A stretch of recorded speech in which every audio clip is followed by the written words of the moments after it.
it, they definitely had no chance against the Japanese. You're outnumbered. They were just in droves. So, well, when you think that a machine gun couldn't shoot them, there's that many of them, that the company that was, I'm not too sure, it was the C company, they finished up, they had to push the rifles into the machine guns into the water rather than let the Japanese take control of them. So the Battle of Singapore was a dreadful thing, really. They had no chance against the numbers. Do you know just where you were on the island? Were you, could you actually see where the causeway was from where you were, or anything like that? No, we were driven back from there. Yes. No. Were you aware when Colonel Anketel was killed? No, he was different. He was in a different company. He was a headquarter company. Yes. Yeah. What about when Lieutenant Mazza was killed? Yeah, well, I think the only you didn't give much news about who were killed as far as the officers were concerned. Everybody was getting pushed back that much. You were in one position and you were told to retreat all the time, and it made it. It was really. Things weren't under control at all, really, as far as the getting to know what was really happening up the front. All you knew that the Japanese were advancing, and you had to keep retreating. Yes. And the sky was black nearly all the time with oil coming down. Everybody was sort of covered in black soot. You're looking, instead of being white, your uniform and yourself was covered in black. Can I just ask you a couple of things about some of the personalities in your unit? Major Green, have you got some comments about him? What sort of a leader was he? Well, it's hard to say. I mean, I never had much to do with Colonel Green at all, really, until after the war. Now, you mentioned Colonel Green. Do you know that he was promoted to Lieutenant Colonel? Once we knew that Colonel Anketel. Yeah, he was promoted. Yes. To be officer in charge. Right. Now, what about Major Colin Cameron? Did you have much to do with him? No.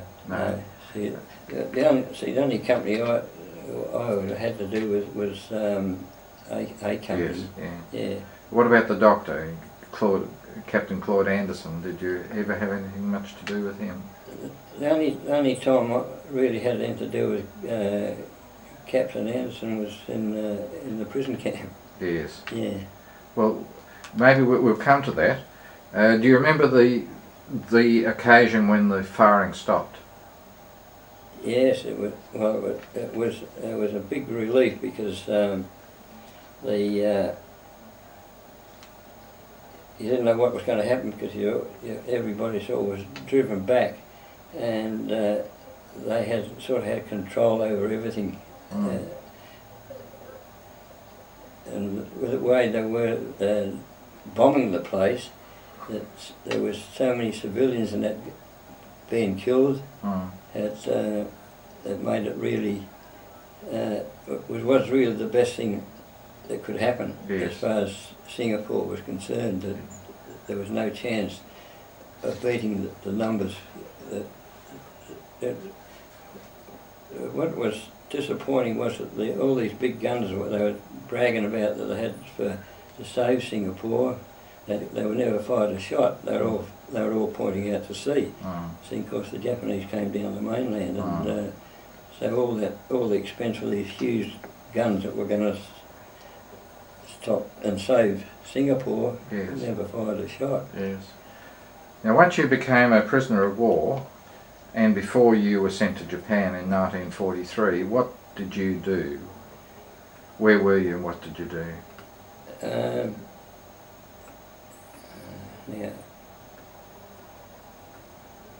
I've got to stop and think now because... Would you like me to pause for just a moment?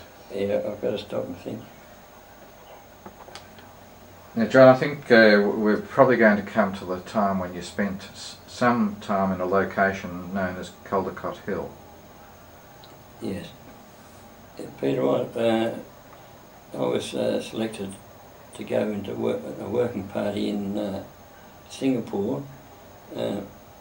My brother Jim, he'd already gone to work at a working party at a camp called Adam Park Camp, and I was sent to the Thompson Road camp at Caldecott Hill, and we were to build a road through the jungle where one of the main battles were fought for Singapore, and my brother on the Adam Park side, we're going to build a bridge over the reservoir and connect it up with the road that we would be building, and they would build the bridge and start building the road and connect up with our road, our section. And it was while I was at Caldecott Hill that my eyes started to deteriorate, but I still used to have to go on.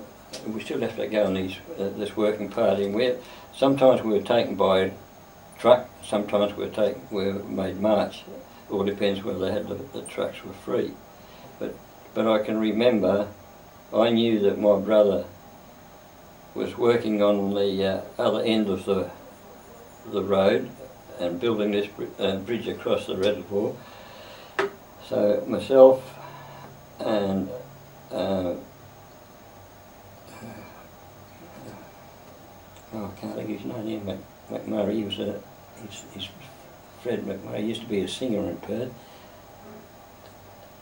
McMurray anyway, and he and a young lad by the name of Spouse and we followed the during the lunch break. We followed the trees that had ribbons around them that would take us to where my brother was working, and I spent most of the day with my brother, and I had to shoot back with my mates. We decided that when we got the chance, because it was jungle, it's quite easy to get into the jungle and they couldn't see you, and we followed the trees back in time to be marched back to camp. But I had the privilege of staying with my brother for a day.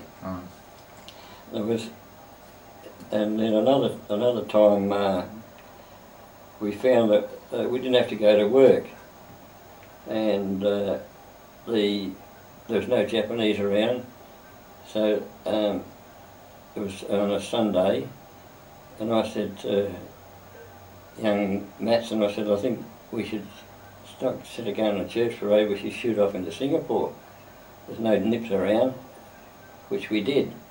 And Matty and I, we had the time of our life. We had a haircut, we had our fingernails and toenails manicured, and the Chinese loaded us up with sandbags full of tinned fruit, sweet biscuits, and we got back to camp. The rest of the boys' eyes popped out of their head. So the next day, I think half the camp shot through into Singapore.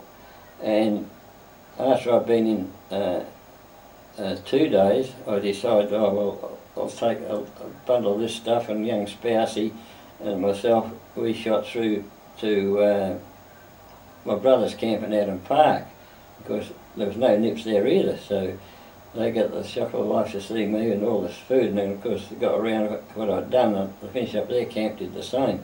Well, that went on for over a week.